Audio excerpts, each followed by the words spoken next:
Bonjour, je m'appelle Marie-Ève Bédard et je suis correspondante pour Radio-Canada au Moyen-Orient, au bureau de Beyrouth. En ce moment, je vous parle du Soudan du Sud où je suis en reportage.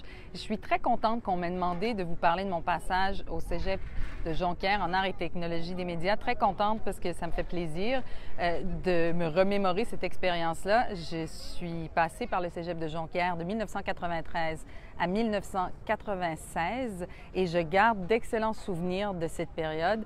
D'abord parce que j'ai beaucoup appris. J'ai beaucoup appris et aujourd'hui, ça m'aide énormément dans mon métier, tant du point de vue théorique, de culture générale, de développer un esprit de synthèse. On m'a vite appris qu'un reportage d'affaires publiques, ce n'était pas une thèse de doctorat sur plusieurs feuillets. Merci Michel Laprise. Mais j'ai aussi eu l'occasion de vraiment mettre la main à la pâte en travaillant sur le journal La Pige, qui existe toujours aujourd'hui, et donc de développer des techniques d'entrevue, des techniques d'écriture, de reportage, ce qui m'a permis de devenir un joueur avec qui on avait envie de travailler assez rapidement quand je suis arrivée sur le marché du travail. Et là aussi, j'y suis pas arrivée par hasard. C'est beaucoup grâce aux cours que j'ai suivis et surtout à mon professeur de presse écrite, Michel Laprise, que je me suis retrouvée à Radio-Canada. À cette époque-là, déjà, moi, je rêvais de faire du reportage à l'international. J'essayais de le convaincre de m'envoyer en stage avec un producteur de documentaires qui travaillait au Rwanda.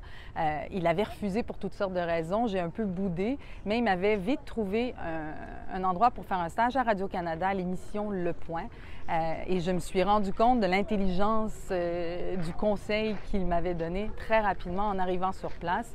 Avec ce que j'ai appris à Jonquière, j'ai facilement fait la transition de la presse écrite à la télévision, d'abord à la recherche pour essayer de trouver des intervenants, mais tout au long de ma carrière, ce que je conserve le plus vraiment, c'est le système D qu'on nous inculque assez rapidement en nous faisant travailler sur de véritables reportages, sur de véritables sujets. Et ça m'a servi, ça, toujours pour essayer de faire mon chemin, de faire ma place dans un marché du travail qui est de moins en moins facile, mais j'espère qu'aujourd'hui, vous profitez de toute cette expérience que vos professeurs vous donnent dans les différents cours que vous suivez et que vous allez vous souvenir de tous ces outils qu'on vous offre en ce moment une fois arrivé sur le marché du travail, parce que bien appliqué, je suis ici pour en témoigner, ça peut donner d'excellents résultats.